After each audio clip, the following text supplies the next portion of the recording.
Coming up, Zohran Mamdani has won the Democrat primary for mayor of New York City and has raised eyebrows nationwide for his explicit advocacy for socialism. Does this indicate an uncontrolled drift of the political center toward the radical left?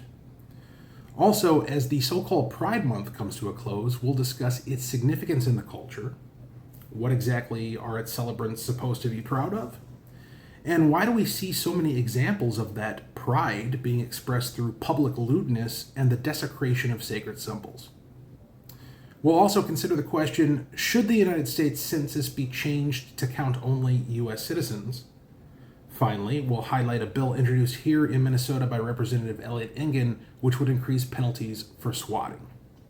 And for X subscribers, YouTube channel members, and audio podcast subscribers, look for today's edition of The Smoke-Filled Room, a supporter-exclusive bonus show which delves deeper into culture and social issues.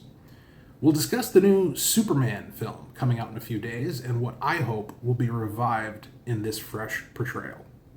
Welcome to Closing Argument. 4, 3, 2. Closing Argument with Walter Hudson.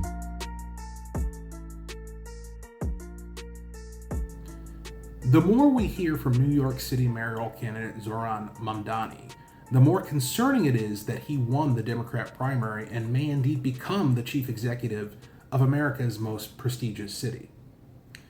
For decades, Republicans have often accused Democrats of being socialists, and there was a time not so long ago when that accusation would prompt denials. I mean, even Governor Tim Walz here in Minnesota has attempted to reframe his perceived socialism as simply being neighborly. It was a clumsy and ineffective piece of rhetoric, but it at least signaled that he knows it's ill-advised to fully embrace textbook socialism. But Zohran Mamdani is a different breed. He's unapologetic about it, proud of it even.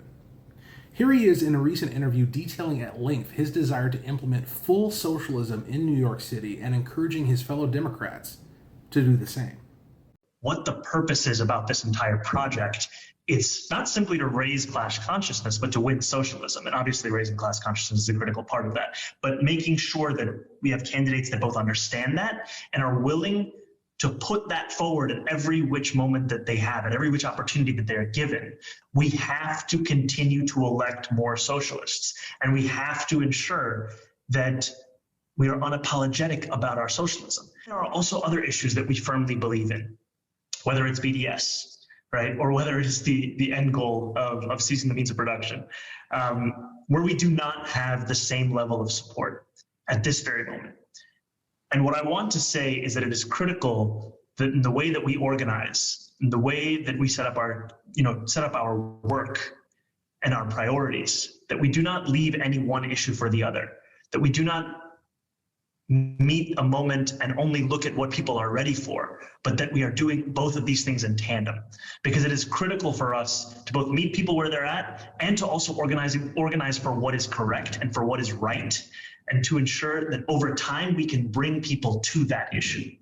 The ramifications of victory here is the difference between life and death for so many of our brothers, sisters, and family beyond the binary across this borough of Queens. It's the difference between having cash bail anymore or not. It's the difference between having sex work be decriminalized and not. And with every battle that we fight as socialists, we need to remember what the stakes are and ground ourselves in them and why those stakes are important and critical to us as individuals. There's a lot to unpack in that short clip, and it's easy to miss many of the details because of how casually he drops them. And that's my first observation here. Mamdani is very relaxed while expressing his socialism. He's not ashamed. He's not reserved. He's not sugarcoating it. He displays no apparent concern regarding how it will be received or whether it will hurt his electoral chances. He's not doing what Kamala Harris did during her presidential campaign, where she tried to tiptoe around and reframe every past statement, a strategy which resulted in her coming off as deeply inauthentic. He's right out front. He's in your face. He's letting you know exactly what he stands for and what he will pursue if elected. And hey, he deserves credit for that. I wish more politicians were as open and forthright regarding their beliefs and intentions. But the fact that he has no reservations about saying things like, our end goal is seizing the means of production, is legitimately horrifying. I mean, think about what that means. He's saying that the government should fully control how goods and services are produced. That means controlling who produces them, which means controlling people. He's advocating for slavery here, and doing so explicitly. And that's not speculation. We have a historical record to look back on. Everywhere socialism has been implemented in the form Mamdani suggests, human rights have been utterly trampled, economies have collapsed, and tens of millions of people have either starved or been murdered by their own government. Terms like Nazi and fascist have been so overused in the political discourse that they've lost much of their rhetorical potency. But imagine if there was an actual American politician who was actually saying our end goal is fascism. That's effectively what we're seeing here. From a human rights perspective, there is no space between socialism and fascism. They both subordinate the individual to the state. They both demand total loyalty to the regime. They both kill to effect their prescribed utopia. And we have a viable mayoral candidate for America's most prestigious city openly campaigning to unleash that hell on his city. Now, this raises some interesting questions in the wake of recent events here in Minnesota. We just endured the political assassination of House Speaker Emerita Melissa Hortman and her husband Mark, and my colleague Senator John Hoffman and his wife Yvette remain in the hospital after being shot several times by the same assailant that murdered the Hortmans. That tragedy has prompted a lot of reflection in our state about the nature of our political discourse and the importance of not dehumanizing political opponents to the point that some lunatic feels justified in committing an act of violence. That's an important consideration that must be taken seriously. Calling people Nazis or fascists, as prominent Democrats have described Republicans, or calling people demons or ghouls, as I confess to having done in reference to Democrats, has a dehumanizing effect that can make it more likely that some loon will do the unthinkable. A crucial distinction needs to be made, however. It's one thing for someone to fallaciously call someone a disparaging name. It's another thing to accurately identify what someone seeking or holding public office actually intends to do. And Zohran Mamdani has made it very clear what he wants to do. He wants to implement an ideology that has resulted in 50 to 100 million deaths in the last century alone. He wants a totalitarian regime that controls American people's lives. And he wants more candidates like him to be elected to effect that nightmare on the entire United States. That is a clear and present threat. And while political violence is not the appropriate answer to that threat, we must nonetheless recognize it as a threat. When someone tells you, I'm going to take your freedom, I'm going to seize your property, I'm going to force you to do what I want and be what I demand, that is objectively criminal. If one individual said that to another individual, they would be charged with a crime. The threat is not sanitized when implemented through public policy. Mamdani should be strongly condemned by his party and drummed out of the race for mayor of New York. If he's not, then it raises significant concerns regarding the current state of the Democrat Party. We're coming up on the 4th of July, which means, among other things, that we're about to see the end of this year's so-called Pride Month. Happy Pride, Minneapolis, here in our city. Love is love. Check it out. We stand up for everyone. This is Minneapolis. And I have to say, the whole thing seemed a bit muted this year. We didn't see the same eager corporate displays of support that have characterized past years.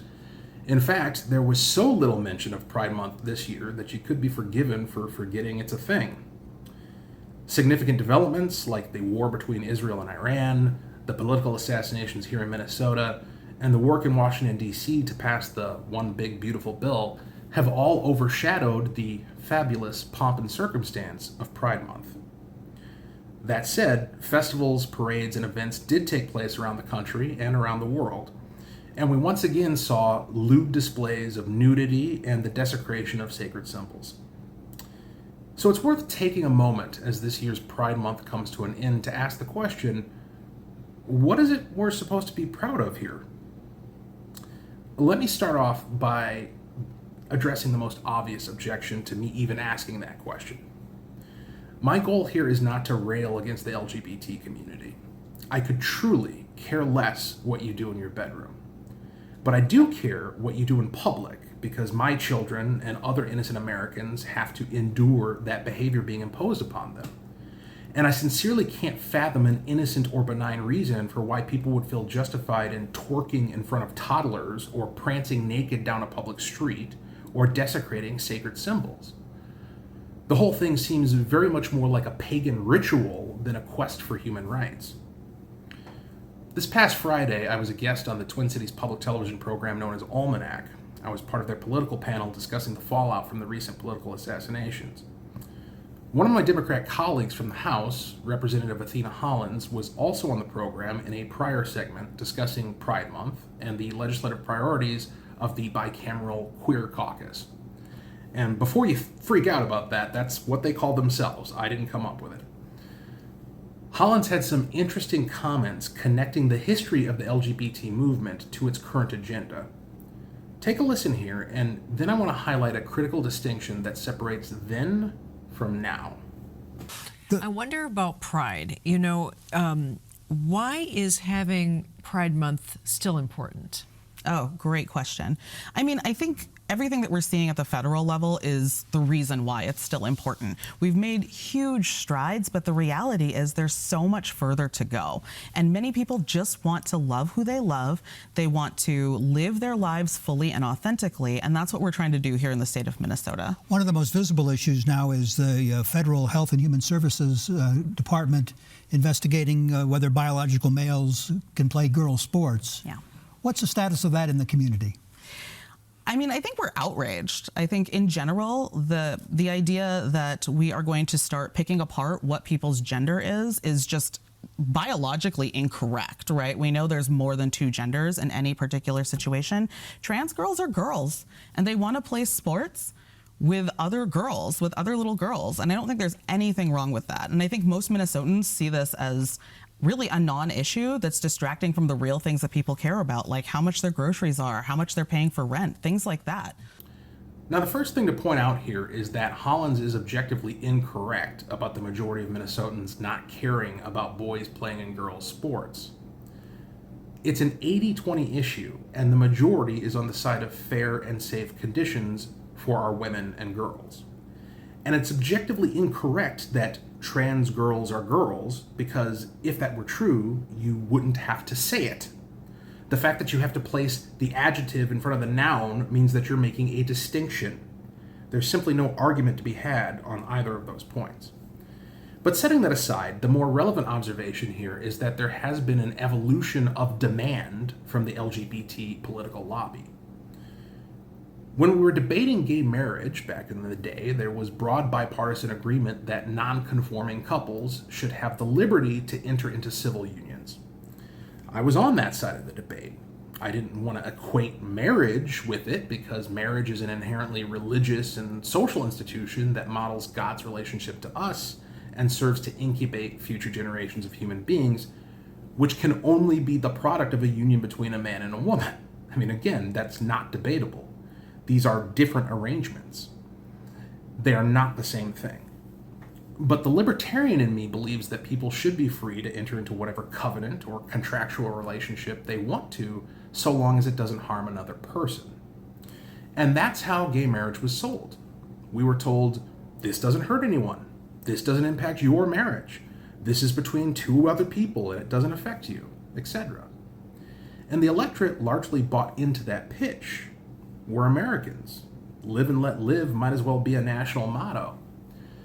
Of course, the modern demands of the LGBT lobby are substantively different. It's no longer live and let live. It's no longer about tolerance of what some other person chooses to do with their personal life.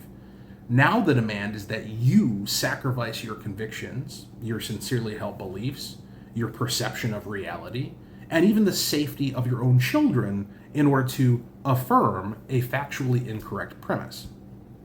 A so-called trans girl is not a biological female, and there are obvious and evident implications for placing a male in an athletic competition against a female. It's not fair, it's not safe, and it's not a price that any girl should have to pay in order to affirm someone else's feelings. So as Pride Month comes to a close, I ask my LGBT neighbors here in Minnesota, when will enough be enough? Where's the goalpost? And how do we know when we've made it there? Because it certainly seems as though that goalpost is constantly moving and the demands of your political lobby are increasingly intrusive, inappropriate, and even physically dangerous. And that's nothing to be proud of. We are halfway through the 2020s and therefore right between the previous and future census here in the United States. There have been several headlines indicating that the 2020 census was not conducted properly and that several red states have fewer congressional representatives and electoral votes than they probably ought to, while blue states have more than they deserve. But even if the census was conducted properly, there's still an issue that would not be effectively addressed. And that's the 10 to 20 million illegal aliens who have been dispersed throughout the several states, diluting political representation in red states and bolstering it in blue states.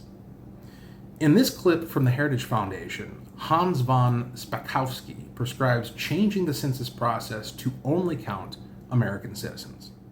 2 years ago, the Census Bureau admitted it had made major errors in its census counts. And in fact, it had undercounted the population in a number of red states like Texas and Florida. And in fact, they should have gotten more congressional seats, which means they get more electoral college votes. And the other thing is, again, unfortunately, apportionment is still based on total population. Well, that includes aliens who are in the country, including illegal aliens. If apportionment was based on citizen population, as it should be, that, of course, affects how many electoral college votes you have. And again, the electoral college votes that Trump would have gotten would have been higher because places like California, which have huge numbers of illegal aliens, would lose anywhere from 4 to 6 electoral college votes. Now, I have mixed feelings about this. On the one hand, I certainly recognize that the original intent of this process did not account for a future where tens of millions of non-citizens would flood across our borders and have a destabilizing impact upon the electoral map. On the other hand, I imagine that the reason our founders chose to have the census count people rather than citizens was because they wanted to thread a particular needle. We don't let non-citizens vote, but they still have inherent human rights, including the right to some measure of political representation, even if they aren't voting in our elections, similar to children and other people who aren't eligible to vote. But when I weigh those two concerns in a modern context, I think the gravity of the immigration crisis enabled under the Biden administration is so dire that it may in fact justify altering how we conduct the census. This seems especially wise when you compare other nations' immigration policies to our own. Here's Rush Limbaugh breaking it down in a clip from years ago. Everybody's making immigration proposals these days. Let me add mine to the mix. Call it the Limbaugh laws. First, you immigrate to our country, you have to speak the native language. You have to be a professional or an investor. No unskilled workers allowed. Also, there'll be no special bilingual programs in the schools with the Limbaugh laws, no special ballots for elections, no government business will be conducted in your language. Foreigners will not have the right to vote or hold political office. If you're in our country, you cannot be a burden to taxpayers. You are not entitled to welfare or food stamps or other government goodies. You can come if you invest here, an amount equal to 40,000 times a daily minimum wage. If not, stay home. But if you want to buy land, it'll be restricted. No waterfront, for instance, and as a foreigner, you have to relinquish individual rights to the property. And another thing, you don't have the right to protest. You're allowed no demonstrations, no foreign flag waving, no political organizing, no bad-mouthing our president or his policies. You're a foreigner. Shut your mouth or get out. And if you come here illegally, you're going to jail. Now, you think the Limbaugh laws are harsh? Well, every one of the laws I just mentioned are actual laws of Mexico today. That's how the Mexican government handles immigrants to their country. Yet Mexicans come here illegally and protest in our streets. How do you say double standard in Spanish? How about no mas? Why would we be more welcoming to citizens of another country than that country is to ours? Why would we let citizens of another country determine, even tangentially, the public policy of our nation and the several states. I can't conceive of a single rational argument for allowing that. Finally, I want to highlight a bill introduced this year by my friend and colleague, Representative Elliot Engen, which I have sponsored along with several others. HF 3209 would steeply increase penalties for incidents of swatting.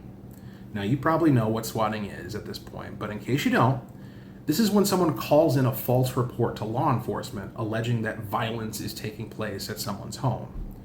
Responding officers then come prepared for an armed confrontation, which can lead to serious harm or death, endangering both the officers who are responding and those who are living at the targeted residence. Now, we've seen an increase in swatting incidents in recent years. I personally know public figures who have been swatted. I myself had my family's information doxxed and my residence threatened. And of course, we all just witnessed the horrific political assassinations of the Hortmans here in the state of Minnesota. So it makes a lot of sense to me that we should take these sorts of crimes much more seriously. The message must be sent that if you mess around, you will find out. And I'm hopeful that we can get bipartisan agreement on that point in the 2026 legislative session. That's it for today. Unless you're an ex-subscriber, YouTube channel member, or audio podcast subscriber, in which case you can look in my feed for today's edition of The Smoke-Filled Room, my supporter-exclusive bonus show where I address culture and social issues. In today's episode, with the release of the new Superman film mere days away, I reflect upon how the character impacts American culture and how important our modern mythologies are to preserving the values which bind us together. Subscribe now for immediate access. Take care.